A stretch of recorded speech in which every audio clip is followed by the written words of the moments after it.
परं भूयः प्रवक्ष्यामि ज्ञानानां ज्ञानमुत्तमम् यज्ञात्वा मुनयः सर्वे परां सिद्धिमितो गताः।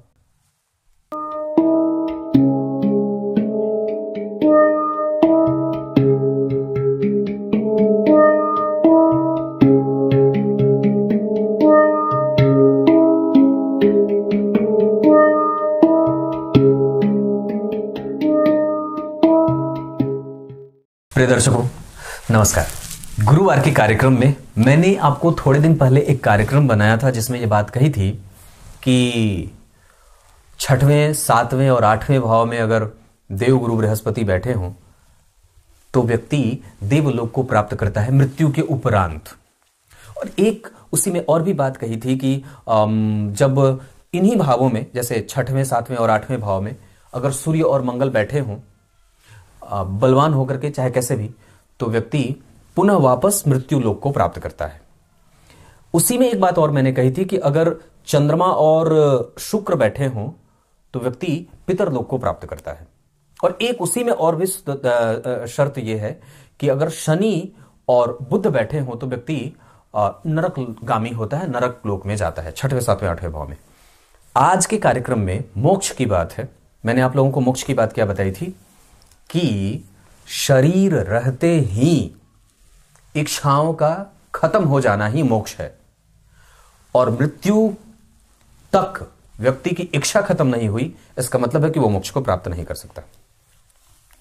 पर आज के मोक्ष के बारे में क्या बात है कि चतुर्थ भाव में, छठवें भाव में, सातवें भाव में, आठवें भाव में, नवें भाव में और दसवें भाव में, ध्यान से समझिए, चतुर्थ, षष्ठम, सप्तम, अष्टम, नवम और दशम, यानी कि जन्म कुंडली के चौथे भाव में, छठवें भाव में, सातवें भाव में, आठवें भाव में, नवें भाव में और दसवें भाव में उच्च के गुरु अगर बैठे हों तो व्यक्ति मृत्यु के बाद मोक्ष को प्राप्त कर सकता है। अब सवाल यह उठता है कि वो मोक्ष को कैसे प्राप्त कर सकता है? ग्रह तो यहां बैठे हैं और मैंने अभी बात कह दी कि इच्छाओं का मरण हो जाना ही मोक्ष है। इसका अर्थ है कि आपकी कुंडली में ऐसे योग बने हैं जो आपको इस बात के लिए प्रेषित कर सकते हैं, प्रोत्साहित कर सकते हैं कि व्यक्ति इच्छाओं से ऊपर उठ जा सकता है या ऊपर उठ सकता है अपने जीवन काल में। ऐसे होता है कि व्यक्ति के पास इच्छाओं के मरने के योग लगे हैं।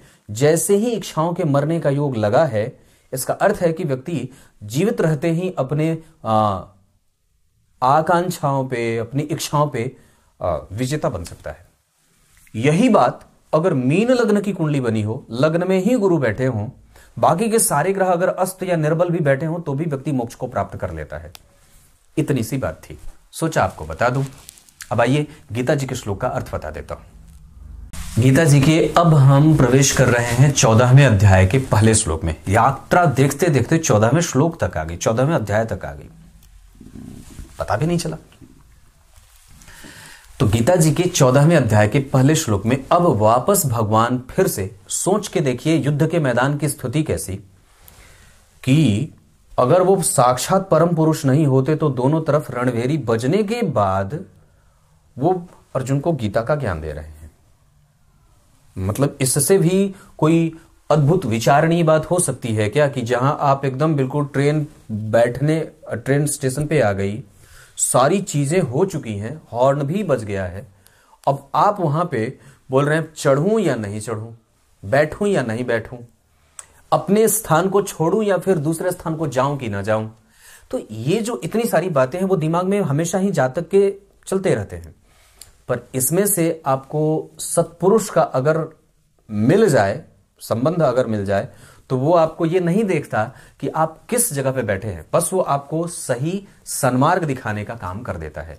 साक्षात यहां पे भगवान जो कि नारायण स्वरूप है, नर स्वरूप अर्जुन को ये ज्ञान दे रहे हैं।